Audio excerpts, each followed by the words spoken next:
사도신경으로 예배를 시작하도록 하겠습니다.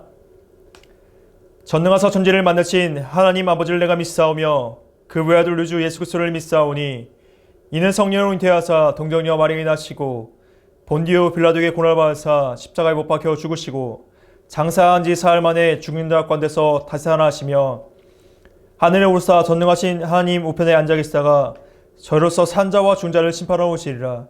성령을 믿사오며 거룩한 공예와 성도가 서로 교통하는 것과 죄를 사하여 주신 것과 몸이 다시 사는 것과 영원히 사는 것을 믿사옵나이다.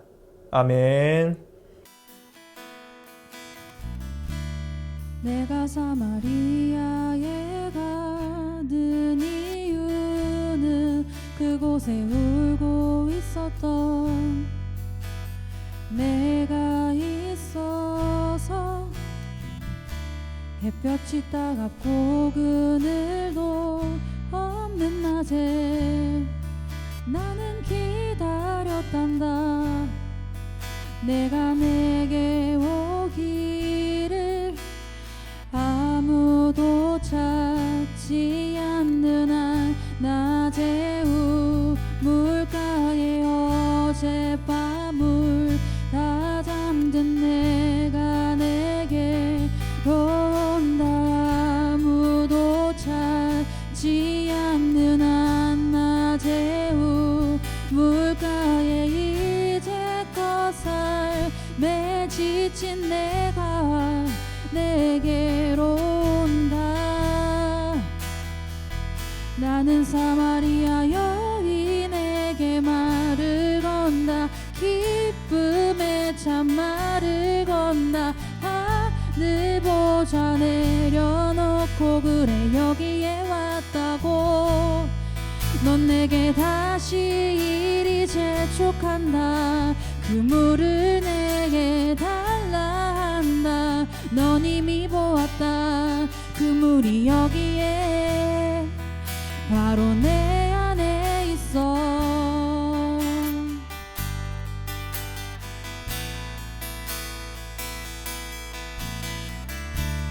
내가 사마리아에 가는 이유는 그곳에 울고 있었던 내가 있어서 햇볕이 따갑고 그늘도 없는 낮에 나는 기다렸단다. 내가 내게 오기를 아무도 찾지 않는 한 낮에 우물가에 어젯밤을 다 잠든 내가 내게 온다. 아무도 찾지 않는 한 낮에 우물가에 이제껏 삶에 지친 내가 내게로 온다. 나는 사마리아 여인에게 말을 건다. 기쁨의 참말을 건다. 하늘 보좌 내려놓고 그래 여기에 왔다고. 넌 내게 다시 이리 재촉한다. 그 물을 내게 달라 한다. 넌 이미 보았다. 그 물이 여기에 바로 내 안에 있어.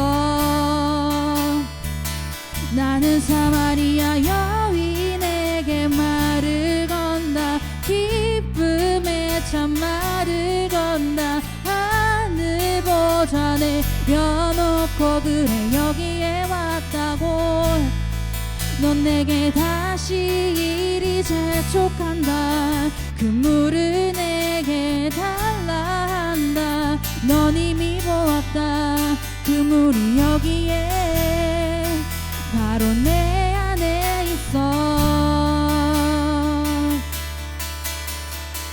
하나님 우리와 영원히 함께 하시네. 꿈없는 우리에게 그 나라 보여주시네. 연약한 자들의 보여주시고 힘없는 우리의 인생을 위로하시네. 하나님 우리와 영원히 함께 하시네. 꿈없는 우리에게 그 나라 보여주시네. 연약한 자들의 친구가 되어주시고 힘없는 우리의 인생을 위로하시네. 하나님 우리와 영원히 함께 하시네. 꿈없는 우리에게 그 나라 보여주시네. 연약한 자들의 친구가 되어주시고 힘없는 우리의 인생을 위로하시네.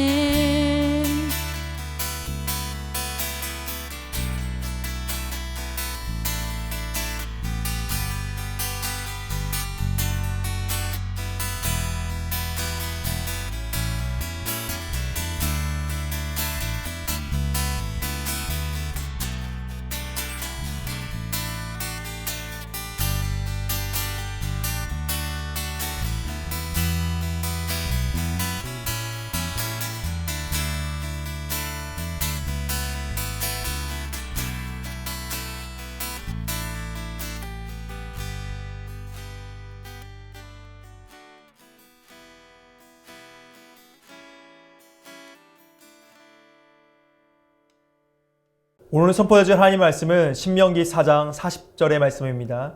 신명기 4장 40절의 말씀입니다. 함께 읽도록 하겠습니다. 오늘 내가 내게 명령하는 여호와의 규례와 명령을 지키라.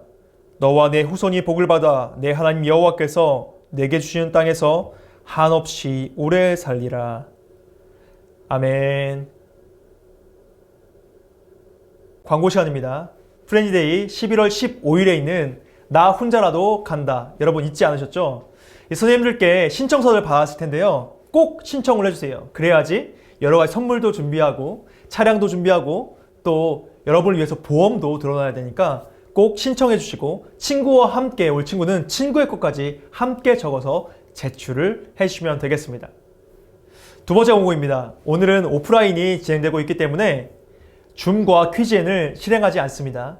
여러분 잊지 말고 꼭 기억해 주세요. 지금 여러분의 가장 큰 불만은 무엇인가요? 전사님 학창시절에 불만을 뽑으라면 단연코 큰 두 가지가 있었습니다. 첫 번째로 바로 이 두발 규제라는 거였는데요. 전사님 학교 다닐 때는 두발 규제가 있었습니다. 그래서 머리를 얼마 이상 못 기르게 하고 어떤 스타일을 해야 되는지를 정확하게 알려주었습니다. 학교 교칙으로.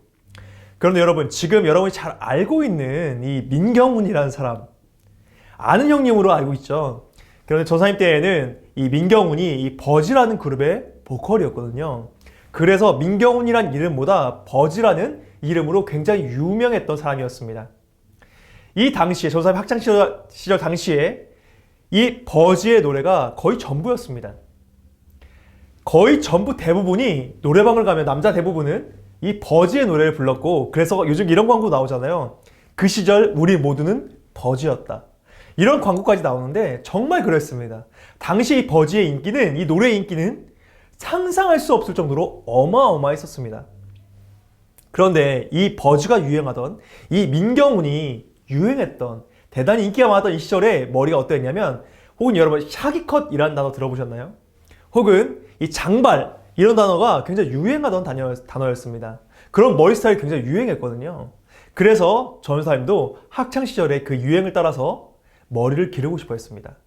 그런데 아까 말했듯이 이 학교 규정에 두발 규제가 있었기 때문에 머리를 기르는 일이 쉽지가 않았어요. 그래서 전사님이 어떤 일까지 했냐면, 이런 머리를 기르고 싶은 친구들을 대다수였을 거 아닙니까? 그래서 이 머리를 기르기 위해서 어떤 일까지 했냐면, 교문 앞에 선생님이 지키고 계시니까 선생님이 나오시기 전에 일찍 등교를 하거나, 혹은 어떠한 일을 하냐면 이 머리를 뒤로 넘겨서 풀로 붙이거나 테이프로 붙이는 일까지 했었습니다. 그런데 여러분, 시간이 지나면 당연히 수업을 들어야 되니까 선생님들께 걸릴 수밖에 없겠죠. 그래서 머리를 잘리는 일이 비일비재하게 일어났습니다. 지금은 어떤지 모르겠어요. 하지만 전사님 학교 다닐 때는 이 머리를 기르는 게 굉장히 유행이었기 때문에 모두들 머리를 기르고 싶어 했고, 이 두발 교재가 있어서 참 마음속으로 어려웠던 기억이 있습니다. 또 한 가지는 급식이었습니다. 이 급식은 전사님 생각하기에 이 정도 돈을 내면 학교 앞 분식점에 가서 여러 가지 음식들을 그냥 사 먹는 게 낫겠다라는 생각이 들 정도로 전사님 생각에는 좀 맛이 없다라는 생각이 들었었습니다. 그런데 여러분, 혹시 분식하면 생각나는 것들, 떡볶이, 순대, 여러분 피카츄라고 혹시 아십니까? 전사님과 여러분의 시대가 좀 달라서 지금은 공통되지 않을 수 있겠지만 이런 것들이 굉장히 인기였거든요. 물론 영양가는 어떤지를 잘 모르겠어요. 물론 영양가는 좀 떨어지겠죠. 하지만 이 음식들을 먹는 것이 훨씬 더 배부르겠다라는 생각이, 맛있겠다라는 생각이 들었었습니다.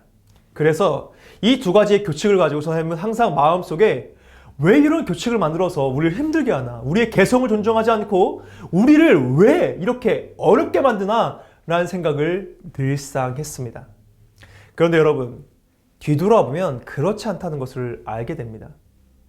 여러분, 전사님이 지금 여러분을 보잖아요. 학생들을 보면 어떤 생각이 드냐면, 학생 때에는 절제된 미가 정말 아름다운 건구나 라는 생각을 하게 됩니다. 여러분 나이대에 어울리는 머리와 헤어스타일이 정말 여러분을 빛나게 한다는 것을 알지 못하는 것 같아요.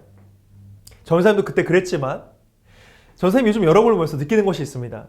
전사님 스스로를 볼 때 내가 나이를 먹고 있다는 것을 스스로가 깨닫게 되거든요.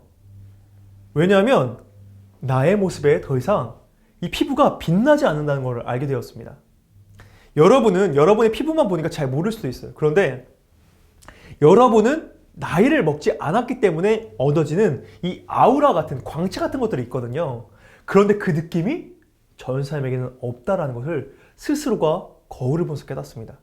이제는 더 이상 이 수분크림을 한 주먹 바르지 않고는 이 카메라 앞에 서기도 어려운, 정말 이 피부가 빛나지 않는 것 같은 느낌을 받을 때, 옛날 어르신들이 하던 그 이야기가 어떤 이야기인지, 너희 나이 때는, 젊을 때는 빛이 난다 라는 그 이야기가 어떤 이야기인지를 요즘 들어 깨닫고 있습니다. 정말 여러분 나이는 빛이 나는 시기인 것 같아요. 물론 너희들의 삶을 보면은 너희들 삶의 미래가 막 빛날 것 같진 않죠. 맨날 게임하고 일어나서 밥 먹고 자고, 그 일상이잖아요. 여러분의 앞날은 좀 어두워 보이기도 해요. 여러분의 얼굴이 빛난다고, 여러분의 그 아우라 광채가 난다는 것이 여러분의 삶과 여러분의 미래가 찬란할 거라는 그런 기대는 전사님 그렇게까지 크게 하지 않습니다. 하지만 여러분의 얼굴에서 여러분의 삶에 그 광채가 있다는 것, 여러분 못 느끼지만 전사님은 느낍니다. 그러니까 여러분은 지금 학생의 머리, 그냥 단정한 머리를 하는 것만으로도, 그리고 그 머리가 가장 여러분의 삶을 빛나게 해줍니다. 아름다워 보이게 해요. 그렇기 때문에 이러한 규제가 생기지 않았나를 전사님 생각해 봅니다. 또 있습니다. 여러분, 급식. 전사님이 요즘 들어서 이 급식이 먹고 싶다는 생각이 되게 많이 듭니다. 왜 그런 생각을 하냐면, 전사님 집 앞집이 권규태 목사님 집이거든요. 그런데 전사님이 이 집을 조금 일찍 들어갈 때면 항상 그 앞집에서 음식하는 냄새가 들립니다. 그리고 그 냄새가 이 문을 타고 넘어올 때에 전사님 잠깐 이 도어락을 누르면서 그 냄새를 맡거든요. 그런데도 집밥이 먹고 싶다라는 생각이 듭니다. 그리고 전사님이 누군가와 함께 해야겠구나라는 생각이 들게 됩니다. 전사님이 정말 음식 마음대로 먹거든요.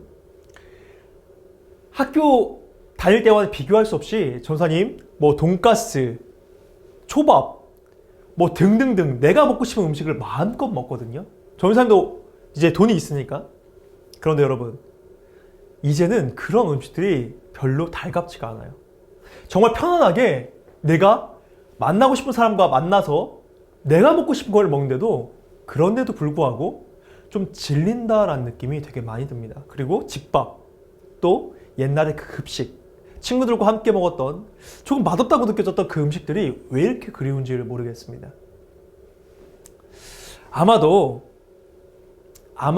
그 시절 밖에 먹을 수 없는 그런 추억들이 있고, 또한 그 음식들이 사실은 굉장히 영양을 생각했던 음식들이 아니었나. 그래서 지금은 그립지 않나. 지금은 내 마음대로 먹지만 영양가가 떨어지는 것들을 먹기 때문에 그 당시의 음식들이 그립지 않나라는 생각을 해봅니다. 그 당시에는 정말 싫었던 것들이 나의 삶 속에서 얼마나 소중했고 좋았던 것인가 라는 것들을 뒤돌아보면 알게 되는 때가 있습니다. 여러분, 이러한 것들이 이스라엘 백성들에게도 있었다면 여러분 믿어지시겠습니까? 이스라엘 백성들에게는 바로 이 율법이라는 걸 하나님께서 주셨는데, 이 율법이라는 것들이 바로 전사님이 앞에 설명했던 왜 그 당시에는 왜 이런 것들이 나에게 주어졌을까라고 생각했지만 뒤돌아보니까 소중했던 것이구나라는 것을 깨닫게 하는 것이었습니다. 여러분, 이 율법은 이스라엘 백성들에게 하나님께서 주신 건데, 이 율법의 가장 대표적인 예가 바로 십계명입니다. 이 십계명은 모세가 하나님으로부터 시내사이에서 받은 것인데, 이 십계명뿐만 아니라 이 이스라엘 전체에게 주어진 하나님의 말씀이 있었습니다.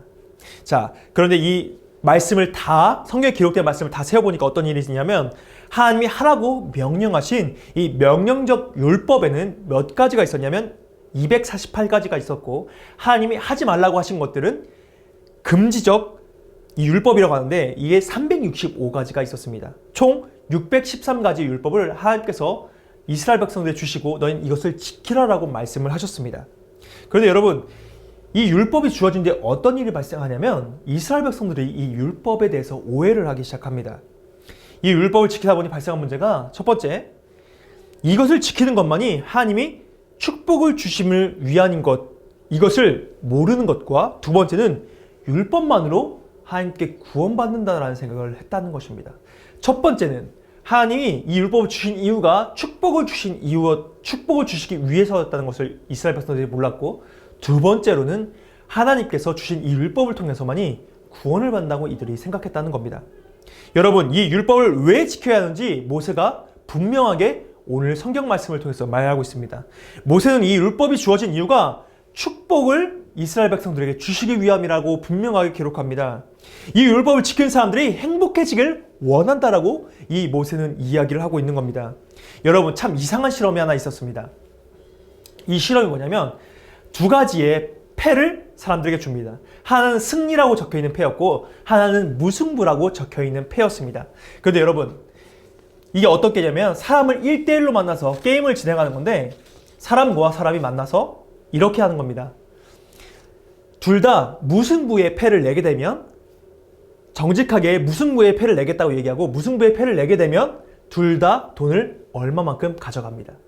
그런데 반대로 무승부라고 얘기를 하고 한 사람은 승리의 패를 내면 무승부를 낸 사람의 돈의 얼마를 이 승리한 사람이 가져가 버리는 겁니다.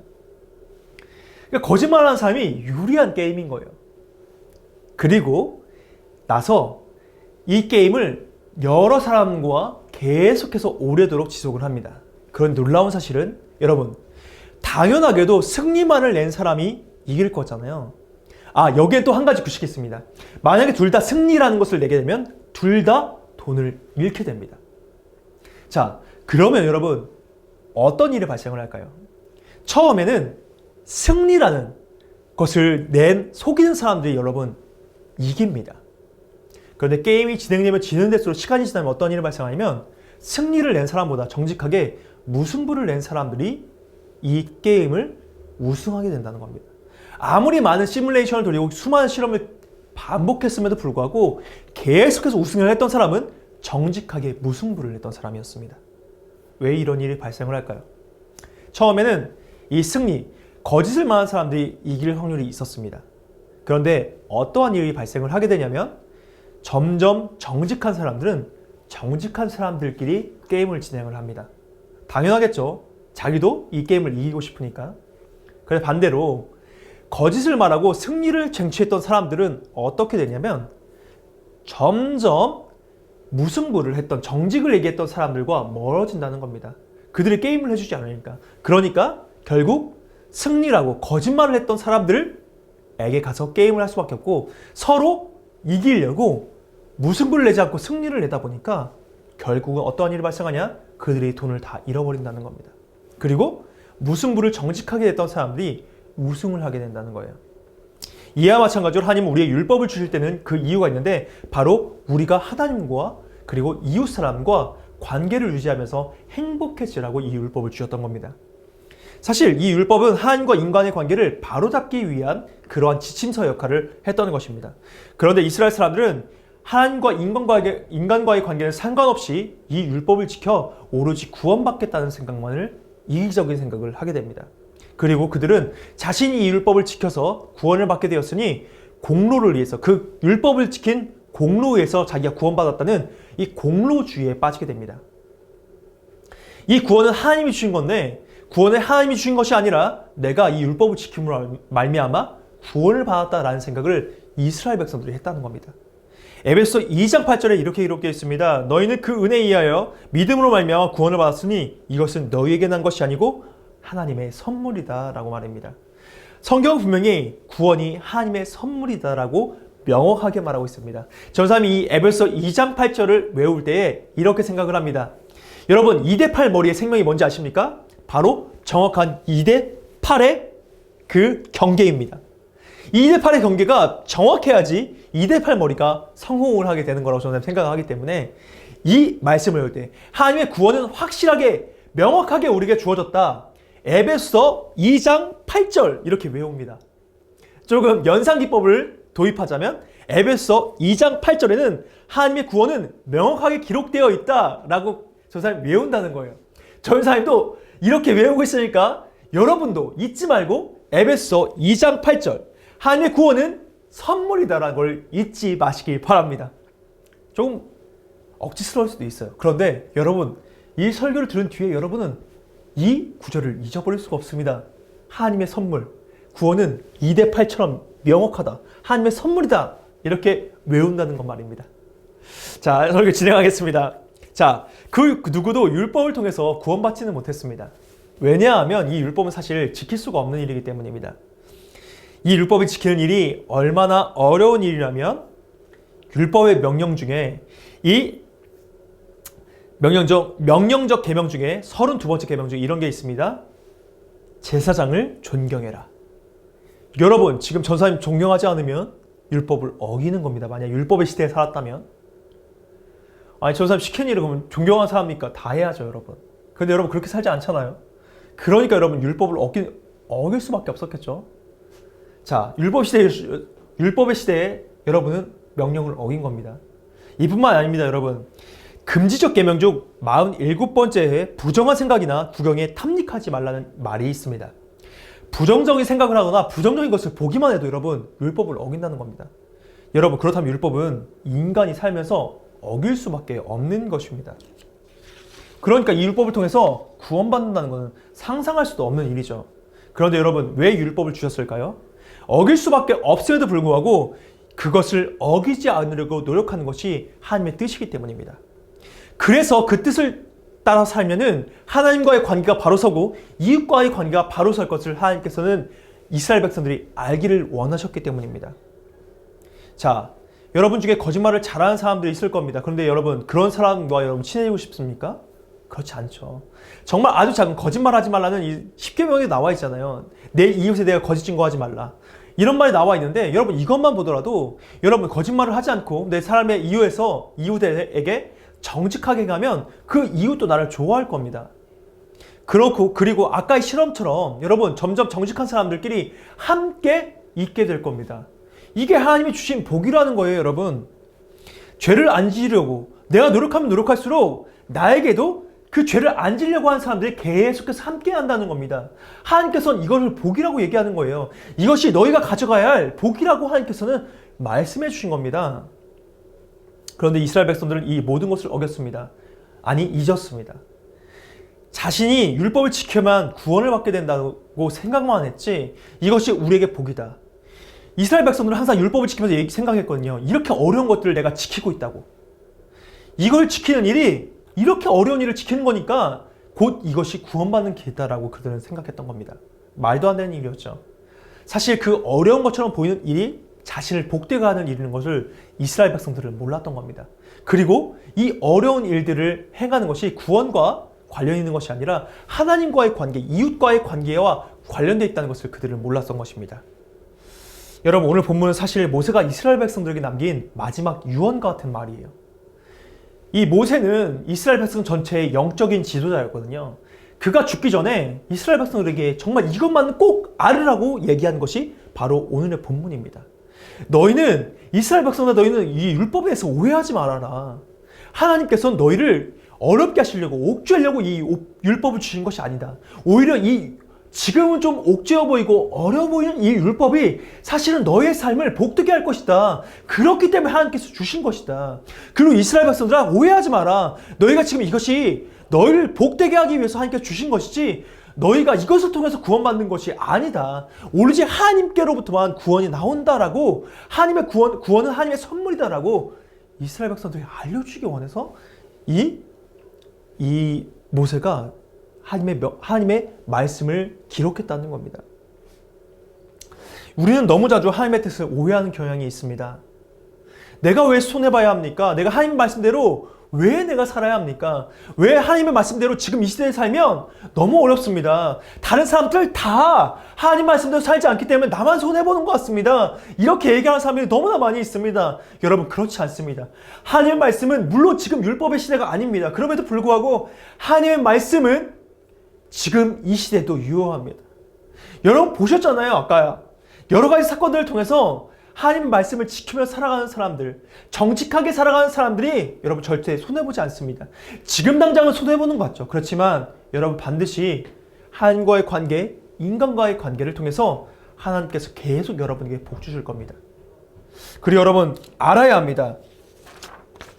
여러분, 우리가 구원받는 길은 하나님의 말씀을 지키며 하나님과의 관계가 바로 서서 함께 나아가는 것이지 여러분 다른 데에 구원이 있는 것이 아닙니다. 내가 하나님 말씀을 열심히 지킨다고 해서 여러분 구원받는다는 것이 아닙니다.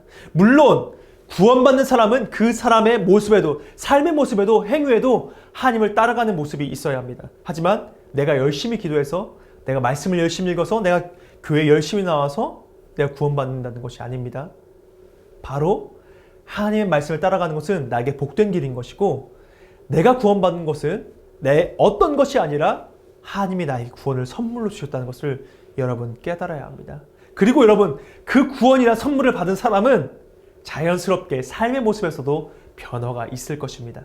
그리고 그 삶을 통하여 또 우리의 삶 가운데 복받는 그런 길이 열릴 것입니다. 그렇게 착한 선순환이 우리의 삶 가운데 일어날 것입니다. 여러분, 이 시간 기도할 때에 주님, 내가 하나님의 말씀을 지켜서 하나님과의 관계, 이웃과의 관계를 바로 하겠습니다. 또 내 마음속에 이 말씀을 지킴으로 인해서 내가 구원받는 것이 아니라 하나님의 선물인 구원을 통해서 내가 그것에 감격해서 하나님의 말씀을 지키고 또 그것을 감격해서 지키니까 하나님께서 나에게 복 주심을 믿는다라고 우리 기도하는 시간을 갖도록 하겠습니다. 이 시간 기도하겠습니다. 하나님 아버지, 우리가 하나님의 말씀을 이제는 오해하지 않겠습니다. 지금은 율법의 시대는 아닙니다. 그러나 그 율법 속에 감추어진 하나님의 이야기가 있음을 우리는 깨닫습니다. 하나님이 우리에게 하나님의 말씀을 주셨던 것은 우리를 복되게 하심을 믿습니다. 그리고 우리가 어떠한 공로에 의해서 하나님께 구원받는 것이 아니라 하나님이 우리에게 선물로 그 구원을 주셨고 그 선물로 인해서 우리가 감격해서 하나님의 말씀을 지키게 됨을 믿습니다. 또 그 감격 때문에 그 말씀을 지켰는데 그러면 또 우리에게 또 복 주신 것을 믿고 감사드립니다. 이러한 선한 순환이 계속해서 우리의 삶 가운데 일어날 수 있도록 도와주옵소서. 오늘도 함께 해주시면 감사드리며 예수님의 이름으로 기도드렸습니다. 아멘. 오늘의 예배에 많은 은혜 받으실 줄 믿습니다. 주기도문으로 예배를 마치도록 하겠습니다. 하늘에 계신 우리 아버지여, 이름이 거룩히 여김을 받으시오며 나라의 임하옵시며 뜻이 하늘에서 이룬 것 같이 땅에서도 이루어지이다. 오늘날 우리에게 일용할 식을 주옵시고 우리가 우리에게 죄진 자를 사하여 준 것 같이 우리 죄를 사하여 주옵시고 우리를 힘들게 하지 마옵시고 다만 악에서 구하옵소서. 대개 나라와 권세와 영광이 아버지께 영원히 있사옵나이다. 아멘.